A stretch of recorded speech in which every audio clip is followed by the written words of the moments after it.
Alex. Jackie, we're joined now by the former acting ICE director, Jonathan Fahey. And Jonathan, good day to you. Also the former DHS Deputy Assistant Secretary and a former federal prosecutor. Jonathan, thank you for your time. Tom Homan, over the weekend on ABC, says he has no regrets, no apologies. He's not going back. Watch here. I think I stand by the fact I think we did the right thing here. We removed a public safety threat, a national security threat, a violent gang member from the United States. ICE intelligence says he's an MS-13 gang member. A confidential informant says he's an MS-13 gang member. The country of El Salvador says he's an MS-13 gang member. I think he's exactly where he should be. Jonathan, where's this end up?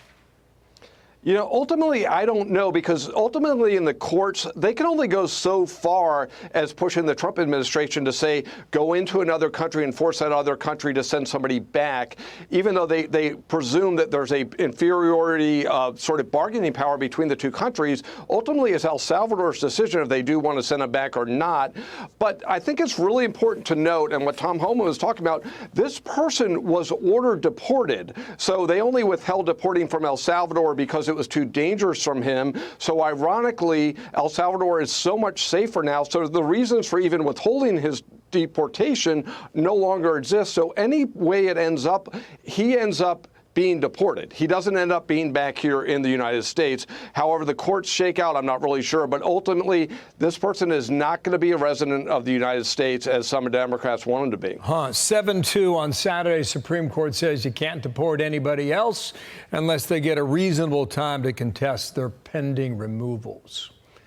I read that to assume that the administration cannot do that they were frozen. How do you read it?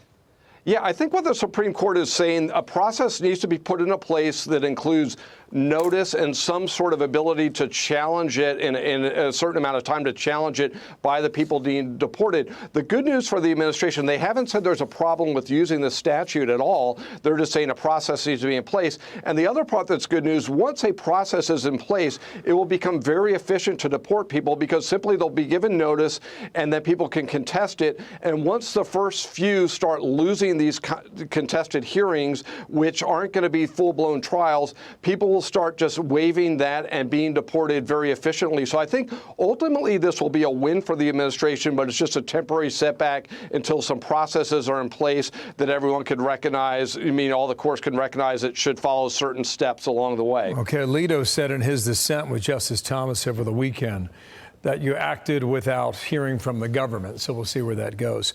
I know this is stepping outside the legal bounds. It's more of a political question. But Mo Alithi, who used to work with us here at Fox, has a warning for Democrats on it.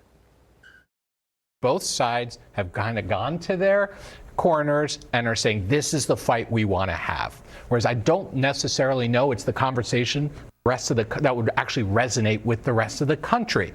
We don't know all of the details about this guy. So let's not make him a martyr. So Alexandra just referred to them. There are 4 Democrats heading for El Salvador today. Maxwell Frost out of Florida, Robert Garcia out of California, and then on the list of Maxine Dexter of Oregon. What do you think about the possibility of making him a martyr? Yeah.